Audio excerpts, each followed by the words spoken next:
আমরা প্রথমে দেখেছি সুইচ। এই সুইচটা কি?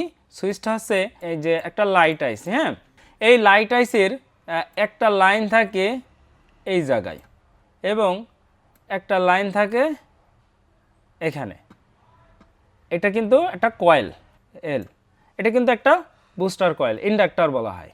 এই ডায়াগ্রামের উদ্দেশ্য হচ্ছে যে আপনি যদি এই যে লেআউট সংযোগগুলো আছে এগুলো সম্পর্কে বুঝতে পারেন তাহলে পরবর্তীতে লাইট সেকশনে কোনো কমপ্লেন থাকবে না। ভোল্টেজ কিভাবে বৃদ্ধি করে এটা নিয়ে কিন্তু কখনোই কেউ ভাবে না যে ভোল্টেজ কিভাবে বৃদ্ধি করে। বুস্ট কনভার্টার সার্কিটে ব্যাকলাইট আইসি এর সাহায্যে 4 ভোল্টেজকে 18 ভোল্টেজ বা তার বেশি ভোল্টেজ রূপান্তরিত করে। বুস্ট কনভার্টারটা আসলে কি, ব্যাকলাইট আইসি এইটা কিভাবে সে ব্যবহার করে? এখন বুস্ট কনভার্টার হলো ভোল্ট বাড়ানো মেশিন বলা হয়।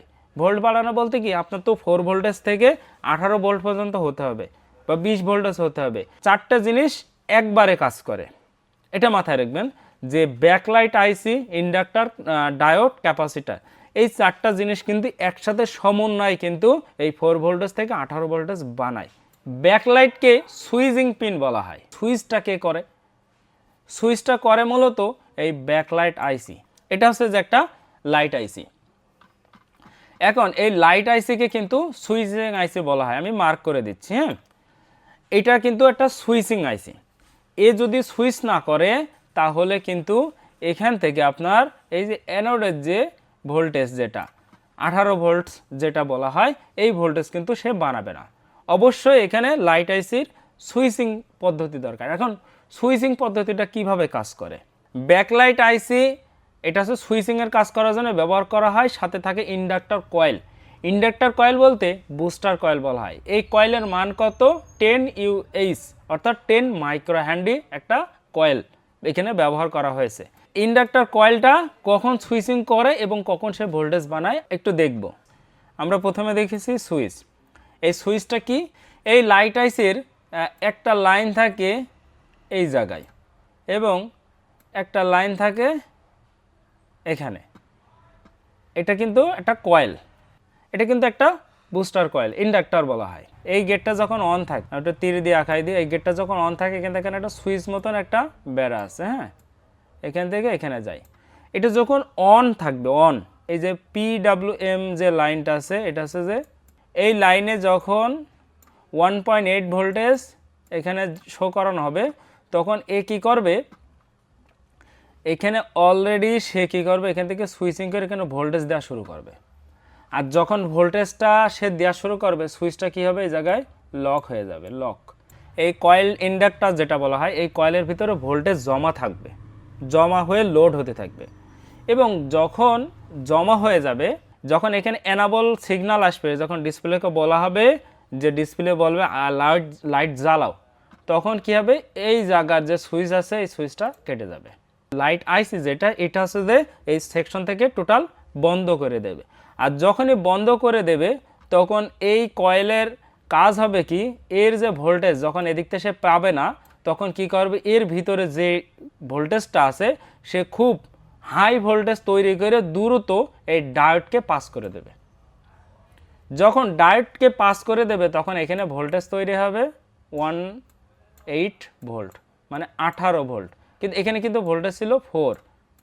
তাহলে ভোল্টেজটা কয়েলের ভিতরে কিন্তু সে জমা করছিল, কনজিউম করছিল, ওর ভিতরে যখন লোড, যখনই এই লাইট আইসিতে সুইচিংটা বন্ধ করে দেবে, মানে গেটটা খুলে দেবে আর কি, ওখানে আছে ভোল্টেজ দেওয়া, সে বন্ধ করে দেবে, দিয়ে সংযোগ বিচ্ছিন্ন করে নেবে, তখন কী হবে, ঠাস করে কী হবে, কয়েল কিন্তু ভোল্টেজ হাই ভোল্টেজ মারবে। আর হাই ভোল্টেজ মারাতে পরবর্তীতে সেকশনে 18 ভোল্ট তৈরি হয়ে যাবে। মূলত এইভাবেই কিন্তু বুস্টার কয়েলগুলো কাজ করে। তো এখন এখানে দেখুন যে যখন এই ভোল্টেজটা এখানে যাচ্ছে, এই কয়েলটা আউটপুট করে এখান থেকে এখানে যায়, এখান থেকে এখানে যে এই ডায়োডের মাধ্যমে সে কিন্তু 18 ভোল্ট আউটপুট করছে। তো এই 18 ভোল্ট আউটপুট করছে, ঠিক আছে, কিন্তু এই 18 ভোল্ট এই জায়গা থেকে ডায়োডের মাথায় গিয়ে আউটপুট হলো কেন? এই জায়গাতে আউটপুট হতে পারতো, কিন্তু এটা কেন হয়নি? এখানে কারণ হলো যে যখন সে সুইচ বন্ধ করে দেয় এখানে আছে যে যখন সুইচ অন থাকে তখন এখানে যখন সুইচটা অন থাকে, এখানে যখন অন থাকে তখন কিন্তু এই কয়েল কিন্তু ভোল্টেজটা নিতে থাকে এবং 4 ভোল্টেজ নিতে নিতে নিতে নিতে এর ভিতরে একটা হাই ভোল্টেজ তৈরি করে।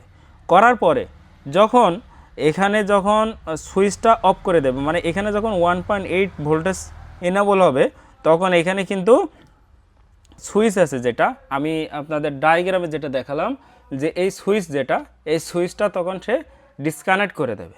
আর সুইচটা ডিসকানেক্ট করার সাথে সাথে তখন কিন্তু এই কয়েলটা হাই ভোল্টেজ তৈরি করে এখান থেকে 18 ভোল্ট সে আউটপুট করবে। কিন্তু সুইচ কিন্তু তখন খোলা থাকে, সুইচ আর হচ্ছে যে ইন থাকে না।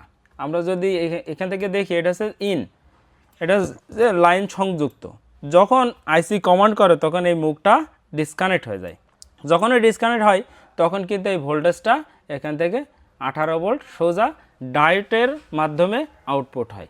তখন এখানে কিন্তু ভোল্টেজটা 18 ভোল্ট শো করায়। এটি হচ্ছে বিষয়। দেখুন যে আমি যেটা আপনাদের আগেই বললাম যে একটা 0 ওহমসের একটা রেজিস্টার থাকে। এটা হচ্ছে যে এই যে 0 ওহমসের এই রেজিস্টার, এই রেজিস্টারটা যদি মিসিং থাকে তাহলে কিন্তু এই লাইটটা জ্বলার সম্ভাবনা খুব কম থাকে। একটা রেডমি 9 মডেলের একটা ফোন, আমি যদি এটা অন করি, শুধুমাত্র গ্রাফিক্স যেটা এটা আছে, গ্রাফিক্স যদি থাকে তাহলে ডিসপ্লে লাইট আনবো কী করে? আইপিএস প্যানেলের সর্বপ্রথম আমাদের করণীয় হবে যে আইপিএস ডিসপ্লেগুলো ভিতর থেকে ইমেজটা দেখা যায়। যদি গ্রাফিক্স ঠিকঠাকভাবে আমরা পর্যবেক্ষণ করতে পারি, দেখতে পারি, তাহলে আমরা লাইট সেকশন নিয়ে কাজ করব। একটা ফোন অন আছে কিনা তার জন্য আমরা যে আই চার্জার আছে এটা দিয়ে চার্জ দিলে অনেক সময় ধারণা পেতে পারি যে এটা প্রপারভাবে কাজ করছে কিনা, এটা অন আছে কিনা বোঝা যায়। তারপরে পাওয়ার সাপ্লাই দিয়েও দেখা যায়।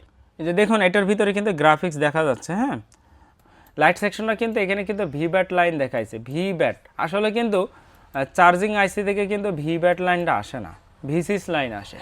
এই যে এলইডি প্লাস যে লাইনটা, এই লাইনটা ঠিক আছে কিনা দেখার, এই পয়েন্টটা দেখার, এখানে মোট এই 4টা সেকশন আইসির সাথে সংযোগ আছে কিনা আমরা কিন্তু এটা আগে চেক করব। চার্জার কানেকশনটা দিয়ে নেব। এই জন্যই যে এখানে যদি ব্যাটারি দেই তাহলে কিন্তু ভোল্টেজটা ওঠানামা করতে পারে।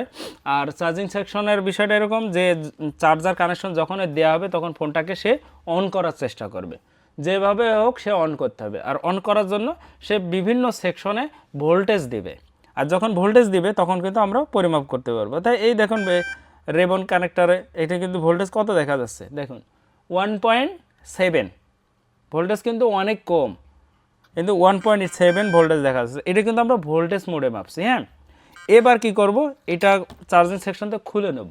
খুলে নেওয়ার পরে আমরা কি করব, এটা কিছু ডায়োড মোডে আগে মেপে নেব যে এই সেকশনটা কি শর্ট আছে কিনা। দেখুন যে এটার মান কত দেখাচ্ছে, 0.153 বা আরও কম, 150 বলা যায়। হ্যাঁ, আমরা যদি এটার পরের সেকশনে যাই, একটা ধাপ দিই, এটা দেখুন এটার মান কত দেখা যাচ্ছে, 0.59।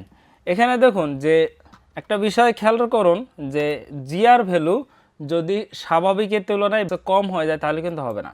এই যে এলইডি 1 আর এলইডি 2 এই দুইটা লাইন এবং এখানে পিডব্লিউএম এর যে লাইনটা মার্ক করে দেখায়, এই এই 3টা লাইন কিন্তু ভ্যালু সেম দেখাবে। এই ভ্যালুটা যদি সমান দেখায় তাহলে এই লাইনগুলো আমরা ওকে পাবো। প্রথমটা কিন্তু ঠিক আছে, তারপরেরটা সেম।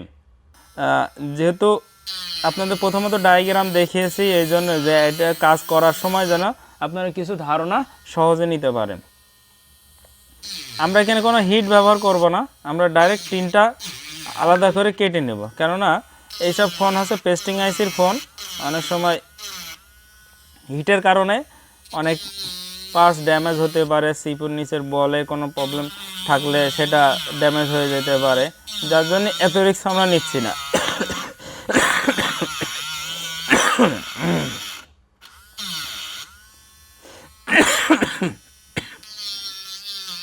লাইভে না আসার মূল কারণ হচ্ছে যে আমার ঠান্ডার সমস্যা হয়েছে, কাশিতে খুব সমস্যা করছে, সঠিকভাবে কথা বলতে গেলে গলার ভিতরে যেন কেমন ব্যথা ব্যথা অনুভব হচ্ছে, এরপরে এই প্রবলেমটা হচ্ছে। তা এটা নয়েজ, অতিরিক্ত নয়েজ অনেকে পছন্দ করে না, যার জন্য শারীরিক অসুস্থতাও একটা কারণ বলা যায়। তা দেখুন এখানে আমরা যদি ফিজিক্যালে দেখি তাহলে এই ডায়োড এবং এই যে কয়েল যেটা বুস্টার কয়েল যেটা ইন্ডাক্টর বলা হয়, কয়েলটা কিন্তু ফিউজ হয়নি। হ্যাঁ, কিন্তু এখানে যে ডায়োডটা ব্যবহার করা হয়েছে এই ডায়োডটা কিন্তু দেখুন এটা কিন্তু ফিউজ হয়ে গেছে। তাহলে এইটা কিন্তু ফিউজ হইলেও কিন্তু এখানে কিন্তু আরও কিছু লাইন বা সেকশন দায়ী থাকে। এটার জন্য প্রথমত এই ডায়োডটা আগে উঠিয়ে ফেলবো। লাইট সেকশন কিন্তু খুবই সহজ এবং একটা ইজি সাবজেক্ট। যদি আপনার কাছে যদি এই স্টেপগুলো মানে আপনার মাথায় যদি গেঁথে নিতে পারেন, আমার মনে হয় না দ্বিতীয় কোনো প্রশ্ন আপনাদের আর থাকবে, আর লাইট সেকশন নিয়ে কোনো কাজ আপনাদের থেকে ব্যাক যাবে। অর্থাৎ লাইট সেকশন কাজ করেন বা করেছেন, কিন্তু মানে স্পেসিফিকভাবে কী কারণে সমস্যা হয়েছে এটা নিয়ে কিন্তু অনেকে আমরা ভাবি না। এখানে কিন্তু এখনও মান কিন্তু কম দেখা যাচ্ছে। হ্যাঁ, তাহলে এটার কাজটা কি, এটা কি মানে কিভাবে কি হয়েছে সেটা বোঝার জন্য আমাদের কিন্তু এই বুস্ট কয়েলের পাশে যে ক্যাপাসিটার আছে এই ক্যাপাসিটারটা উঠাতে হবে। এই ক্যাপাসিটারটার ক্ষমতা কিন্তু আমরা সবাই জেনেছি 2.2 UF, তারপরে এটার ভোল্ট হচ্ছে যে 50 ভোল্ট আর কি, 50 ভোল্ট পর্যন্ত সে কনজিউম করতে পারে। এটা উঠাবো, উঠানোর পরে এইভাবে রাখবো যে এক মাথা একটা বডির সাথে রেখে দেবো, দিয়ে অপোজিট প্রান্ত পরিমাপ করে নেব, নয়তো কিন্তু এটা উঠে পড়বে। হ্যাঁ, এটা ডাইরেক্ট তুলে ফেললেই কিন্তু রিস্ক হয়ে যাবে। যদি এটা মিসিং হয়ে যায় বা এখানে হাত থেকে পড়ে যায় তাহলে কিন্তু বাদ হয়ে যেতে পারে। দেখুন এই ক্যাপাসিটারটা কিন্তু শর্ট আছে, দেখা যায়। ক্যাপাসিটার কখনো দুই প্রান্তে মান শো করাবে না। এখানে নষ্ট পেলাম কি, যে একটা ক্যাপাসিটার এবং একটা ডায়োড। এখন আপনি চেঞ্জ করবেন, কোন থেকে চেঞ্জ করবেন? আপনার কাছে যদি সেম বোর্ড থাকে বা অন্য কোনো সেট থাকে, সেম লাইট সেকশন থাকে, তাহলে সেখান থেকে তুলে এনে লাগাবেন। এখানে আপনি যেন তেন একটা ক্যাপাসিটার বা যেন তেন একটা কয়েল বা যেন তেন একটা ডায়োড লাগালে কিন্তু হবে না। আপনাকে অবশ্যই সেম মানের সেম ভ্যালুর হওয়া লাগবে। আমার কাছে যেহেতু সেম ফোন আছে, শর্টকাটে যতটুকু দেখানো যায় আমি চেষ্টা করছি। অনেকে হটগানের হিট সম্পর্কে জানতে চান। এই হটগানের হিটটা এখন বর্তমানে আমি 330 পর্যন্ত রেখে ব্যবহার করি। নর্মালি যে কোনো পার্টস ওঠানোর জন্য 320-30 এরকম রাখলেই হয়। এখন আপনার যে হটগান আছে সেই হটগানের অবস্থা সেইটা বুঝেই ব্যবস্থা আর কি। হটগান চেষ্টা করবেন একটু কোয়ালিটিফুল হটগান ব্যবহার করার। আর ডায়োডের কিন্তু প্লাস এবং মাইনাস দুইটা দিক আছে, আমি এখানে মার্ক করে নিয়েছি, যার জন্য আমার অসুবিধা হবে না আশা করি ইনশাল্লাহ। তবে আপনারা চেষ্টা করবেন সঠিক দিক দেখে লাগানোর। পজিটিভ দিকটা পজিটিভে লাগাবেন, নেগেটিভ দিকটা নেগেটিভ লাগাবেন। দেখুন এখন কিন্তু ভোল্টেজ কিন্তু প্রপারভাবে আছে। আগে কিন্তু আমরা ভোল্টেজ দেখেছি কত, যে 1 পয়েন্ট সামথিং কম বেশি। তা এইরকম ভোল্টেজ যদি এখানে থাকে তাহলে কিন্তু কাজ করবে না। এখানে যদি লাইট সেকশনের বিষয়টা এরকম যে আপনি পাওয়ার সুইচ প্রেস করেন বা না করেন, চার্জিং সেকশন এবং ব্যাটারি সেকশনের যে কোনো একটা যদি ওকে থাকে বা ভোল্টেজ যদি ইন করেন, তাহলে কিন্তু অটোমেটিকলি অ্যানোড লাইনে ভোল্টেজটা দেখাবে। তো এখন একটু বড় করে দেখাই। এই যে আমি আপনাদের যতটুকু বোঝানোর চেষ্টা করছি, আশা করি বুঝতে পেরেছেন আসলে কাজটা কী ধরনের ছিল। যেহেতু অ্যানোড লাইন শর্ট, আপনার অ্যানোড লাইনের ক্যাপাসিটার প্লাস যে ডায়োড, এরপরে যে বুস্টার যে কয়েল ইন্ডাক্টর আছে, এই তিনটাই কিন্তু চেঞ্জ করা লেগেছে। কিন্তু চেঞ্জ কেন করলাম যে এটা ধাপে ধাপে কিন্তু আমরা কাজটা করেছি।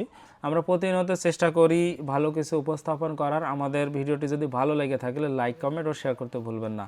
আজকের ভিডিওটি এ পর্যন্তই। দেখা হবে পরবর্তী নতুন কোনো ভিডিওতে, নতুন কোনো লাইভে। সে পর্যন্ত আমাদের সাথে থাকুন। আসসালামু আলাইকুম ওয়া রাহমাতুল্লাহি ওয়া বারাকাতুহু।